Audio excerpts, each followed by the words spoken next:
자, 시작하도록 하겠습니다. 제가 아까 여러분요, 대리권의 범위 얘기할 때 매매계약 체결은 해지할 수 없다 그랬는데 해지할 수 있다고 그랬어요? 그래? 해지할 수 없죠. 극과 극이니까. 무슨 말이 알겠죠? 그래서 해지할 수 없다. 오케이. 자요.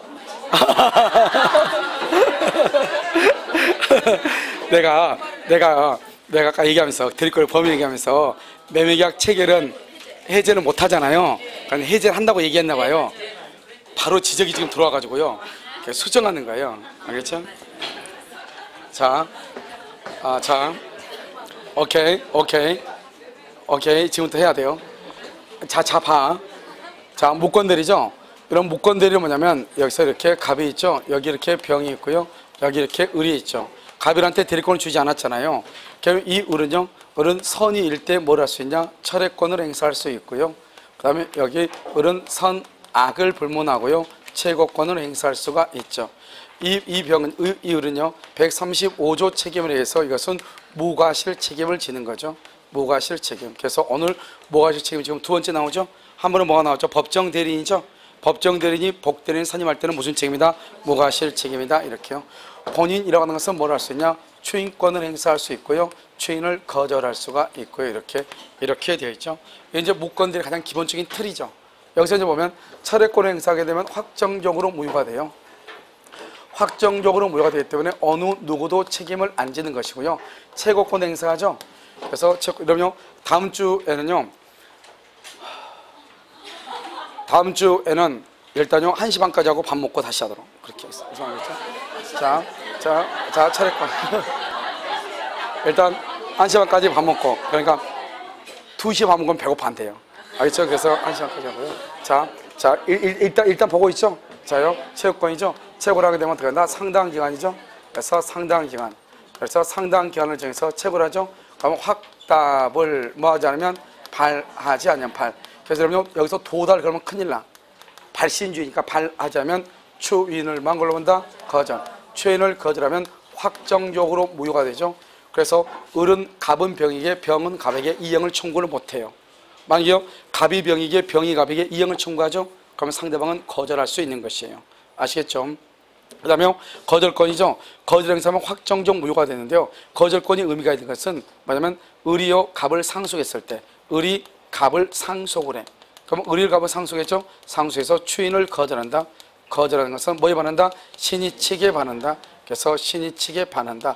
추인을 거절한다는 것은 등기 말소를 청구하는 것. 말소 청구 된다 안 된다? 안 된다 이 말이죠. 추인이죠. 추인하게 되면 아무런 말이 없으면요, 소급해서 뭐가 된다? 유효가 되는데, 이것은 언제나 그러면 안 돼. 언제나 그러면 안 되고, 다른 말이 없으면 소급해서 유효해요. 언제나 소급한다 그러면 안 돼. 아무런 말이 없으면 그런 말이죠. 135조 책임은요, 어떻게 하냐? 여기서요, 당연히 갑은 추인을 거절해야 되고 표현들이 성립되지 않아야 되고요. 이 병은 뭐가 되냐? 선의 플러스 무과실. 그 말의 뜻은 뭐냐면, 여기서 을이요, 나는 갑에 대린 을이다 이렇게 얘기했죠. 그러니까 병이 그걸 믿어야 된다 이 말이고요. 이때 이 을은요 뭐냐? 행위 능력자가 돼야 돼요. 만약에 행위 능력이 없다, 즉 제한 능력자다, 그러면 무권 대리인 책임을 진다 안 진다? 안 지죠. 누구의 선택이다? 상대방의 선택에 의해서 계약을 이행을 하든지 손해배상을 하든지 이렇게 해야 돼. 상대방의 선택 중요하죠. 행위 능력자 중요하죠. 제한 능력자 책임을 지지 아니한다. 여기서 상소를 받았다, 추인을 거절한 것은 신의 측에 반한다. 그 다음에 여기요 추인을 거절한 것으로 본다 이렇게요. 그 다음에 철회권과 추인권은요 누가 먼저 하느냐? 먼저 추인을 하면 처리를 못하고 처리하면 추인을 못하는 것이에요. 그래서 철회권과 추인권은 누가 먼저에 따라서 달라지는 것이다.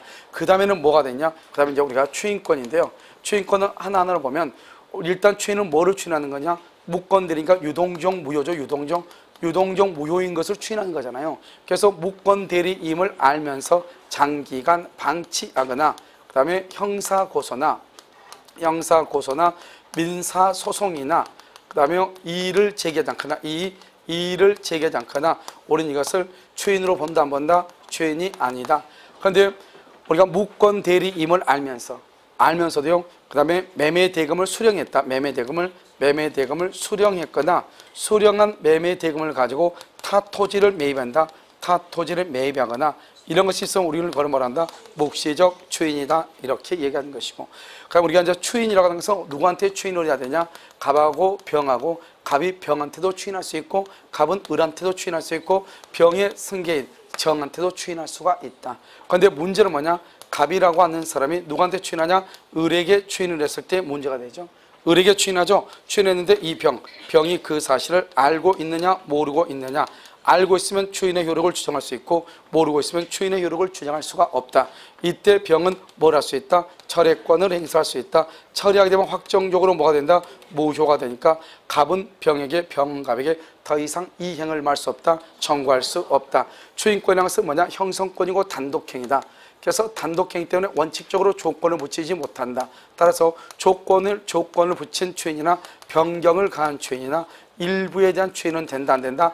그래서 일부에 대한 추인 된다 안 된다? 안 되지만 상대방에 뭐가 있으면 동의, 가장 중요하죠. 상대방의 동의가 있으면 가능하다. 이것을 우리는 뭐라냐? 무건대리다 이렇게 얘기하는 것이죠. 그래서 무건대리는 여기 있는 것 중에서 시험에 나오는데 언제나요?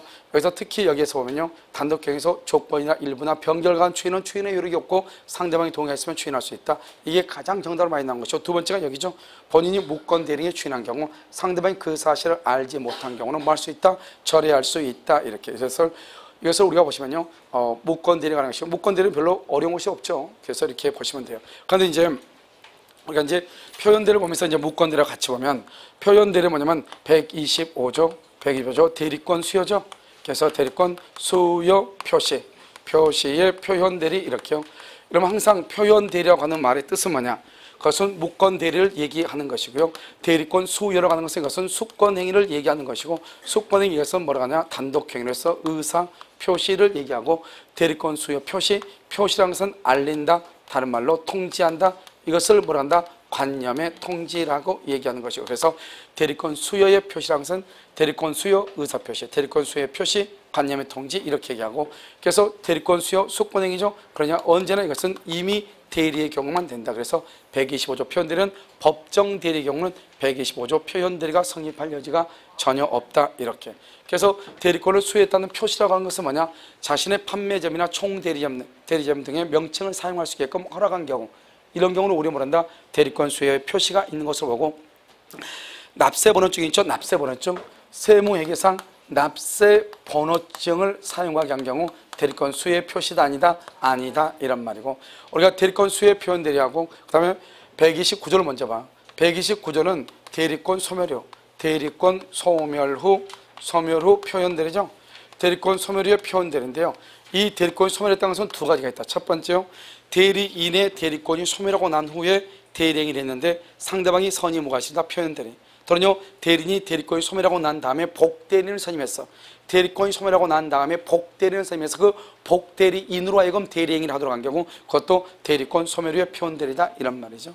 그래서 이런 경우는요, 125조하고 126조의 159조에서는 상대방은 반드시 뭐가 되느냐? 선의 무과실이 돼야 돼. 그래서 상대방은 선의 플러스 무과실이 돼야 된다. 항상 이 말. 알겠죠? 그래서 129조는 대리인의 대리권이 소멸하고 난 다음에 대리행위 했는데 상대방이 그 사람한테 대리권이 있다고 믿고 선이 믿는데 과실이 없다. 무과실. 알겠죠? 그 다음에 대리인이 대리권이 소멸하고 난 다음에 복대리를 선임해서 대리행위 하겠다. 129조. 이 두 가지만 딱 알면 돼요. 알겠죠? 그런데 차이는 뭐냐? 125조는 임의 대리만 되죠? 그런데 129조는 무슨 대리도 된다? 법정 대리. 그래서 법정 대리권이 소멸하고 난 후에, 알죠? 그래도 된다 이 말이죠. 임의 대리권 소멸하고 난 후에 그래도 된다 이 말이죠. 그런데 여기는 무슨 대리만 된다? 오로지 임의 대리. 그럼 임의 대리 속에는 무슨 대리가 포함되어 있다? 복대리가 포함되어 있죠. 그래서 복대리는 이쪽 저쪽이 다 된다. 여기는 법정 대리만 되는 것이 아니고 임의 대리권이 소멸하고 난 후에도 된다. 둘 다 된다 이 말이죠. 여기는 오직 뭐만 된다? 임의 대리만 된다 이런 말이고, 그 다음에 이제 126조죠. 126조는 반드시 뭐가 있어야 되냐? 기본 대리권이 있어야 되고, 기본 대리권이 있으면 무조건 무슨 대리가 된다? 무조건 표현 대리고, 만약에 기본 대리권이 없다? 그럼 표현 대리가 된다 안 된다? 안 된다. 그래서 가장 기본적으로 알아야 될 게 뭐냐면 인감증명서. 그럼요, 인감증명서만 알겠죠? 그래서 인감증명서만 그러면 뭐가 되냐? 대리권이 없어. 표현 대리가 절대로 안 돼요. 그럼 뭐냐? 반드시 기본 대리권이 있어야 돼. 그래서 기본 대리권은 뭐냐? 위임을 했다 또는요 위임장을 줬다, 대리권을 수여를 했다, 대리권을 수여, 그 다음에 여기요 처분 권한을 줬다. 처분 권한을 수여했다. 판례가 뭐가 있냐면 이런 거 있단 말이죠. 동생이요 형한테요 자신의 아파트에 대해서 일체의 권한을 줬거든요. 처분 권한을 형한테요. 형이요 자기 것이라고 하면서 임대를 줬단 말이죠. 2년이 끝나고 난 다음에 형이요 임차인한테 뭐라냐 내 것이니까 사라고 또 얘기를 했단 말이죠. 그러나 그 임차인이 이걸 샀단 말이죠. 일체 처분 권한을 수여했죠. 기본 대리권. 그런데 처분했죠. 그럼 무조건 이런 것이 있어. 무조건 표현들이에요. 126조는 되게 간단해. 126조는 뭐냐면 기본 대리권 있냐면 보면 되는 거야. 판례가 말했냐 갑이 의뢰한 사람한테 담보권을 설정하고 대출 받아오도록 대리권을 수여했는데 매도한 사건에서도 무조건 뭐가 된다? 표현 대리가 된다 이 말이죠. 그런데 여기서 이제 뭐냐면 등기 사물학계 등기 이것은 공법이잖아요. 그런데 이 사람이 뭐랬다? 대물 변제를 했죠. 대물 변제 이것을 사법이다 이렇게 얘기하죠. 이게 가장 많이 나오죠. 기본 대리권과 표현 대리하는 것은 동종 유사할 필요가 있다 없다? 동종 유사할 필요가 없죠. 이종 별개라도 무방하다. 이 말이 가장 많이 나온 거죠. 126조에서는. 그런데 이게 이제 126조다 이 말이죠. 알겠죠? 그런데 126조 이것을 먼저 이해하기 전에 뭐를 먼저 표현들은 이해하면 빠르냐면 이렇게 이해하면 돼요. 첫 번째 뭐냐면 이렇게 이제 갑이 있고 여기 병이 있고 을이 있으면 갑이 을한테 1억 원을 빌려라고 대리권을 줬는데 을이 병한테 3억 원을 빌렸다 이 말이죠. 그러면 1억 원은 뭐라고 한다? 이것을 기본 대리권이고 당연히 본인 갑이 책임을 지는 것이죠. 그런데 여기서 플러스 2억을 빌렸잖아요. 2억을 우리는 무권 내려가고 이 무권 대리는 원칙적으로 무효니까 누가 책임진다? 대리인이 책임지고 무권 대리를 추인한다. 본인이 책임을 지는 것이고 만약에 무권 대리인데 상대방이 믿을 만한 정당한 이유 우리는요 125조하고 129조에서는 상대방은 선의 무과시라고 얘기하는데요 126조에서는 정당한 이유라고 표현하는데 이 정당한 이유를 다른 말로 뭐라 한다? 선의 플러스 무과시라고 얘기하고 이 정당한 이유는 언제를 기준으로 하냐? 대리 행위 시를 기준으로 해서 객관적으로 판단을 한다 이 말이죠. 대리 행위 시를 기준으로 객관적으로 판단한다 이 말이 중요하고요. 이렇게 정당한 이유가 있다. 그럼 이것을 우리는 표현대리다. 표현대리는 누가 책임진다? 본인이 책임을 진다 이런 말이죠. 여기서 우리가 이제 유권대리죠. 유권대리는 누가 책임진다? 본인이 책임을 진다 이런 말이죠. 그래서 이제 우리가 무권대리하고 유권대리하고 차이라고 하는 것은 뭐냐면 대리권이 있느냐 없느냐 차이고 무권대리와 표현대리의 차이는 간단히 얘기하면 정당한 이유라는 말이 있느냐 없느냐 선의 무과시 상대방이 믿을 만한 정당한 이유 선의 무과시란 말이 있느냐 없느냐 이것만 판단하면 된다 이런 말이죠. 그래서 이러면 유권대리하고 여기 무권대리의 큰 차이는 뭐냐? 그래서 유권대리는 대리권이 있는 것이고요. 그다음에 무권대리는 대리권이 없는 것이고 무권대리 속에 뭐가 들어있다? 표현대리가 들어있죠. 그래서 여러분요 표현대리는 절대로 유권대리가 될 수 없고 무권대리는 절대로 유권대리가 될 수 없어. 아무리 무권대리를 추인해도 이미 대리권이 없죠. 그래서 유권대리가 될 수 없고 표현대리가 성립한다 할지라도 표현대리 유권대리가 될 수가 없는 거예요. 두 번째는요 유권대리의 경우는 누구에게 법률효과가 기소하죠? 본인에게요. 무권대리를 뭐를 하면 추인하면 누구한테요? 본인에게요. 표현대리는 누구한테요? 본인에게 법률효과죠. 이것을 우리는 뭐라냐? 이것을 법률효과다. 이 법률효과라고 하는 것은 효과는 뭐냐? 누가 상대방한테 책임지자 상대방에게 누가 상대방한테 책임을 질 것이냐 이 말이죠. 누가 상대방한테. 그것은 유권대리도 본인이 책임지고 무권대리 추인하면 본인이 책임지고 표현대리가 되면 본인이 책임진다 이 말 아니에요. 알겠죠? 그래서 모두 다 상대방한테 본인이 책임을 진다고 해서 모두가 똑같은 것은 아니다 이런 말이죠. 무슨 말인지 알겠죠? 그래서 무권대리를 추인했다고 해서 무권대리가 유권대리가 되는 것은 아니고 무권대리를 추인하면 어떻게 되냐? 유권대리와 동일한 법률효과가 발생하는 것이고 표현대리가 성립되면 유권대리와 동일한 법률효과가 발생하는 것이고 무권대리를 추인하면 처음부터 유권대리 행위이었던 것과 동일한 법률효과. 왜죠? 뭐죠? 유권대리 처음부터 유효죠? 무권대리를 추인하면 아무 말이 없으면 소급해서 유효이죠. 그래서 다 똑같단 말이죠. 그것을 얘기하는 것이에요. 알겠죠? 그 다음에 여기를 보면 어떻게 되냐? 만약에 표현대리가 성립되면 본인이 책임을 지죠? 그러면 여기 1억 원은요 기본으로 갑이 본인이 당연히 책임지는 것이고 2억 원에 대해서 무권대리에 대해서만 표현대리로서 본인이 책임을 져. 결국 표현대리가 성립되면 1억 원은 기본대리권으로 2억 원은 표현대리로 이렇게 해서 모두 다 본인이 책임지죠?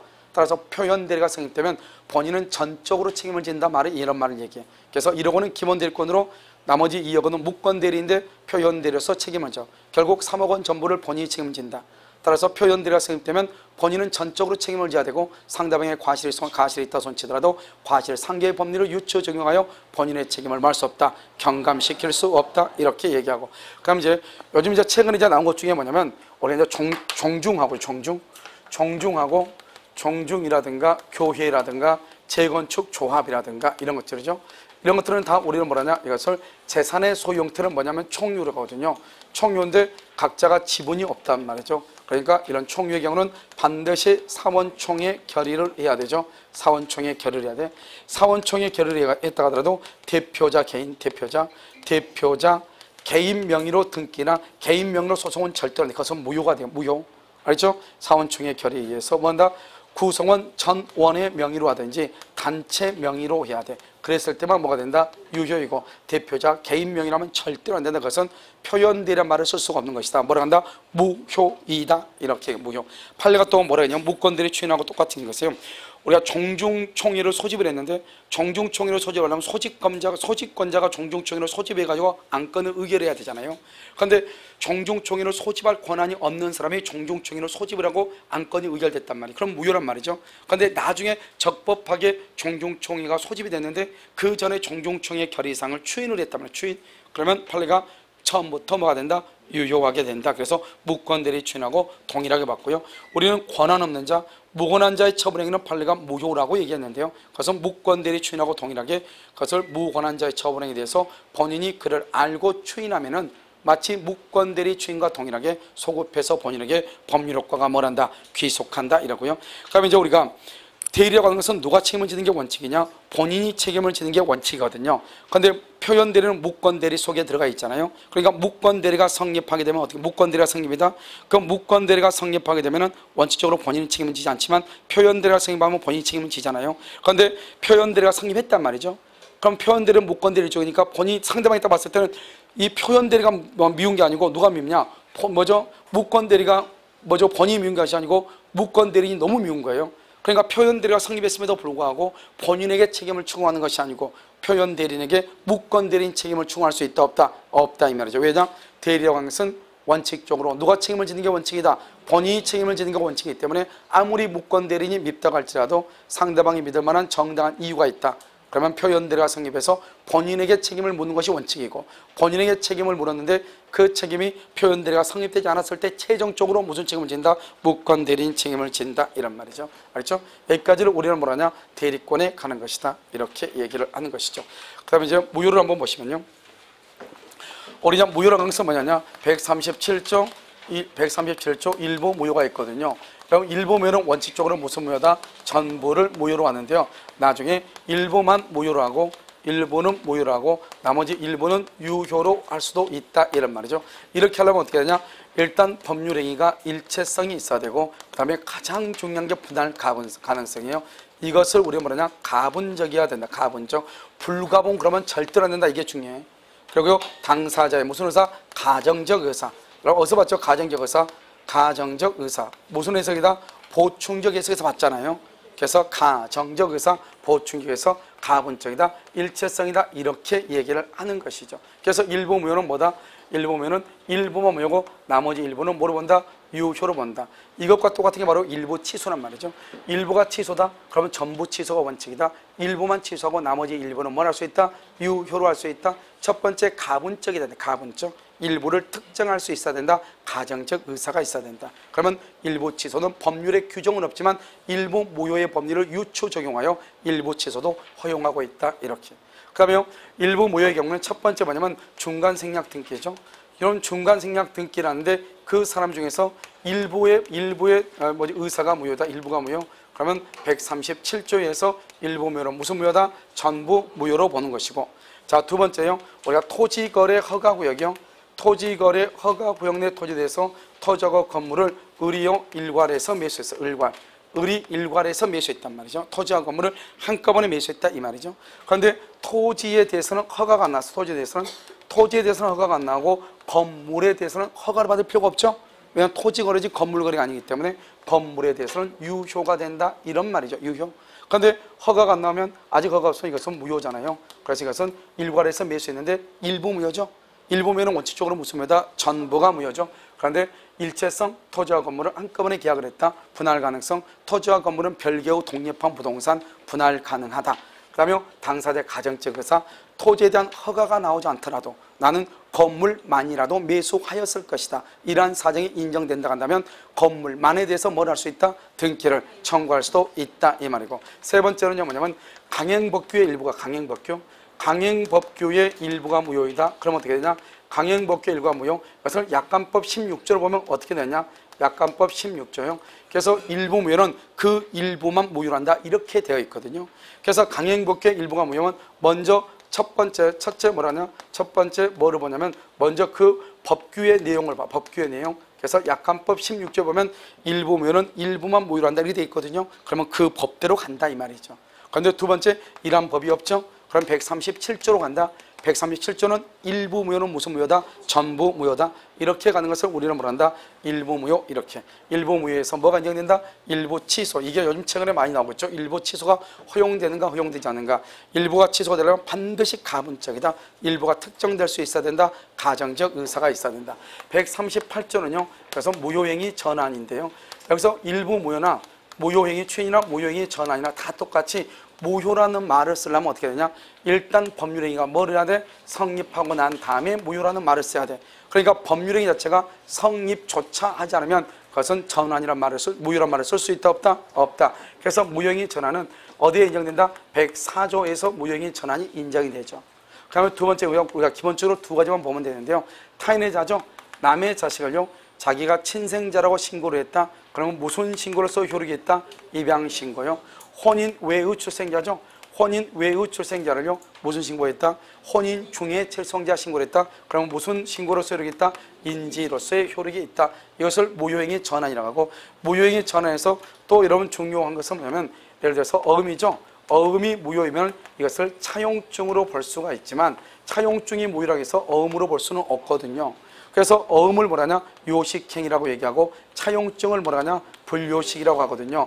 요식이 무효면 불요식으로 되지만 불요식이 무효라고 해서 요식으로 전환되는 것은 아니다. 이 말이 중요한 것이고, 우리가요 연착된 승낙을 뭐라고 한다? 새로운 청약으로 보죠. 그래서 청약과 승낙을 뭐라고 하냐? 불요식행위라고 하거든요. 그래서 불요식행위가 무효면 불요식행위로 전환된다 이렇게요. 유언이죠. 자필 증세한 유언이 비밀 증세한 유언이 무효이죠. 공정 증세한 유언이 무효이죠. 그러면 자필 증세한 유언으로 볼 수 있단 말이죠. 유언은 단독행위죠. 단독행위가 단독행위로, 요식행위가 요식행위로 뭐 할 수 있다? 전환될 수 있다. 그러니까 딱 하나만 하면 돼. 불요식이 불요식으로, 단독이 단독으로, 요식이 요식으로 전환되는데 안 되게 딱 하나가 있단 말이죠. 불요식이 뭐로? 요식으로 전환되지 않는다. 자, 139조는요 무효행위 추인이죠. 무효행위 추인이 안 되는 건요 103조, 104조 강행법규 위반 이런 것은 안 되죠. 그런데 되는 거 있죠. 의사무능력자, 의사무능력자의 법률행위도 뭐 할 수 있다? 나중에 추인할 수 있다 판례가요. 그 다음에 107조, 108조 상대적 무효죠. 무효행위 추인이 가능하다. 추인은 뭐다? 추인은 언제부터? 그때부터 새로운 법률행위로 보죠. 그래서 소급하여 그러면 된다 안 된다? 안 된다. 그 다음에 또 한 가지 뭐냐면 무효행위 추인에서는 무효인 가등기죠. 무효인 가등기를 유효인 등기로 전용키로 했다. 그럼 언제부터 유효이다? 그때부터 유효가 되는 것이고, 처음부터 소급해서 유효가 되는 것은 아니지만 항상 여러분요 당사자 간이라고 하는 말이 있어. 당사자라고 하는 것은 갑과 을이죠. 갑과 을을 특정인과 특정인이죠. 우리 이것을 채권적이라고 하고, 채권적은 강행규정이다 임의규정이다? 임의규정이죠. 그래서 당사자 간에 다른 합의를 할 수가 있죠. 그래서 당사자 간에는 소급할 수 있다 없다? 있다. 그래서 당사자 간이다, 그럼 채권적이다, 갑과 을 사이다 이런 말이 없는 한 원칙적으로 무효행위 추인한 것은 소급효가 있다 없다? 없다. 언제부터? 그때부터 유효가 된다. 이것을 이제 우리가요 139조 무효행위 추인이다 이렇게 얘기를 하는 것이죠. 알겠죠? 그러니까 별로 뭐 어렵거나 이런 것은 없는 것이죠. 그 다음에 이제 뭐를 보냐면 우리가요 지금 몇 시죠? 자, 뭐를 보냐면 토지거래 허가를 잠깐 봐요. 토지거래 허가는 뭐냐면 여러분요 토지거래 허가를 받기 전이죠. 허가를 받기 전은 우리는 이것을 뭐냐 유동적 무효다 이렇게 얘기해요. 이렇게 유동적 무효일 때는 뭐냐면 채권행위 있죠. 채권 행위가 뭐가 된다? 채권 행위가 무효가 되고요. 여기서 물권 행위 있죠? 물권 행위도 뭐가 된다? 무효가 되게 해서 채권 행위 무효, 그다음에 물권 행위 무효 이렇게 되네요. 그러면 채권 행위가 무효죠. 그러니까 의무가 있다 없다? 없죠. 그래서 이 행위에 문제가 있다 없다? 없죠. 그래서 이 행에 문제가 없다 이런 말이에요. 이 행에 문제가 없다는 것은 이 행을 말 수 없다, 청구할 수가 없다. 따라서 채무불행이란 말이 없다, 청구할 수 없다, 채무불행이 없다. 채무불행이 없으니까 채무불행에서 계약을 해지하거나 채무불행에서 손해를 배상 청구하거나 원상회복을 청구하거나 이런 것이 없다. 그래서 여기가 의외로 시험에 잘 나온다. 알겠죠? 그래서 유동적 무효 허가전일 때 만약에 토지거래 허가가 있다, 허가가 있다. 그러면 뭐가 된다? 여기서 중요하죠. 소급해서 뭐가 된다? 유효가 된다. 이란 말이죠. 소급해서 유효. 이게 하나고, 두 번째는요. 우리가 이제 계약금에 관한 것이 있죠. 이 계약금에 관한 것은 여기서 허가전이죠. 허가전을 우리는 뭐라냐? 그것을 유동적 무효다. 이렇게 얘기하죠. 유동적 무효. 이때는 계약금에 뭐를 청구할 수 있냐? 반환을 청구할 수 있다 없다? 없다. 만약에 여기서 불허가처분이 나오죠. 불허가처분이 나와서 확정적으로 무효가 되죠. 그럴 때는 계약금의 반환을 청구할 수 있고, 계약금은 565조에 의해서 해약금으로 추정을 한단 말이죠. 그래서 토지거래 허가가 중요한 것은 있든지 없든지, 토지거래 허가가 있든지 없든지 중도금을 지급하기 전까지 준 사람은 포기하고 받은 사람을 두 배를 주고 계약을 말 수 있다, 해제할 수 있다. 토지거래 허가가 있으면 해제 못한다 그러면 안 돼. 토지거래 허가가 있든 없든 중도금을 지급하기 전까지 준 사람은 포기하고 받은 사람을 두 배를 주고 계약을 말 수 있다, 해제할 수 있다. 그 다음 우리가 이제 협력 의무라고 하는 것이 있는데요. 협력 의무, 이것을 우리는 뭐라냐? 부수적 의무다 이렇게 하고, 협력 의무를 이행하지 않으면 허가를 못 받고, 허가를 못 받으면 등기를 청구할 수 없죠. 그래서 이것은 뭐냐? 협력 의무를 위반하면 두 가지가 첫 번째인데다. 부수적 의무, 첫 번째 뭐냐? 계약을 해지할 수 없고, 그 다음에 동시행 항변권이 없다. 알겠죠? 그 다음에 세 번째는 뭐냐면 법원에 뭐 할 수 있다? 소구할 수 있는데 소송을 청구하면서 처분금지 뭘 할 수 있다? 가처분할 수 있고, 만약에 어느 누군가 협력을 하지 않아가지고 허가가 없으면 등기나 대금을 청구하지 못하니까 손해가 발생할 수밖에 없겠죠. 그래서 이런 걸 하지 않으면 손해배상을 청구할 수 있고, 손해배상을 청구하기 위해서 미리서 손해배상이 얼마라고 예정할 수 있고, 그 다음에 마지막으로 채권자 대위권을 행사할 수가 있다. 그래서 협력을 해달라고 했더니 대금 지급을 조건으로 소유권 이전 등기를 조건으로 협력을 한다. OX, X 그런 것은 안 된다. 먼저 협력하고 그 다음에 토지거래 허가가 나오면 나중에 뭘 하면 된다? 그건 등기나 대금을 청구하면 된다. 처음부터 확정적으로 뭐가 된 거냐? 확정적으로 유효인 경우가 있고 확정적으로 무효인 경우 이렇게 했단 말이죠. 확정적으로 유효다. 지정해제. 토지거래 기간이 지정해제가 된 것이 있고 지정기간이 만료가 됐는데 다시 뭐가 된 거? 재지정을 하지 않는 경우가 있고, 그 다음에 확정적으로 무효인 경우가 있죠. 그럼 확정적으로 무효가 되는 것은 어떻게 되냐? 유효하고 무효죠. 그래서 첫 번째 세 개 아시죠? 불허가 처분이다. 불허가. 그 다음에 허가를 뭐하거나 배제하거나 뭘 한다? 잠탈한다. 잠탈. 배제나 잠탈이다. 그 다음에 쌍방이요. 쌍방이 협력을 뭐한 거? 거절하기로 의사표시를 명백히 한 경우 세 가지. 두 가지가 더 있죠. 그래서 토지거래 허가구역 내 토지에 대해서 중간생략 등기란 경우 허가구역은 효력 규정으로서 마이너스고 중간생략 등기는 단속 규정으로서 플러스니까 마이너스 무효가 되는 것이고, 토지거래 허가구역 내 토지에 대해서 정지 조건부로 계약을 했는데 그 조건이 뭐 할 수 없다? 성취할 수 없다. 정지조건 플러스 성취할 수 없다. 마이너스 뭐가 된다? 무효가 된다. 이것을 우리는 뭐란다? 토지거래 허가에 관한 것이다. 이렇게 얘기를 하는 것이죠. 무슨 말이겠죠? 그래서 보시면 되고요. 잠깐 하면 되는 게 시간이 안 돼가지고요. 아무튼요, 오늘 여기까지 하고요. 그러면 여러분 다음 주에요. 취소하고 그다음에 뭐냐면 나머지 하고요. 그다음에 물권법을 해야 되기 때문에요. 다음 주에 여러분 있죠? 1시 반까지 하고 나머지요 강의하도록 그렇게 하겠습니다. 무슨 말인지 아시겠죠? 자, 오늘 강의는 여기까지 하겠습니다.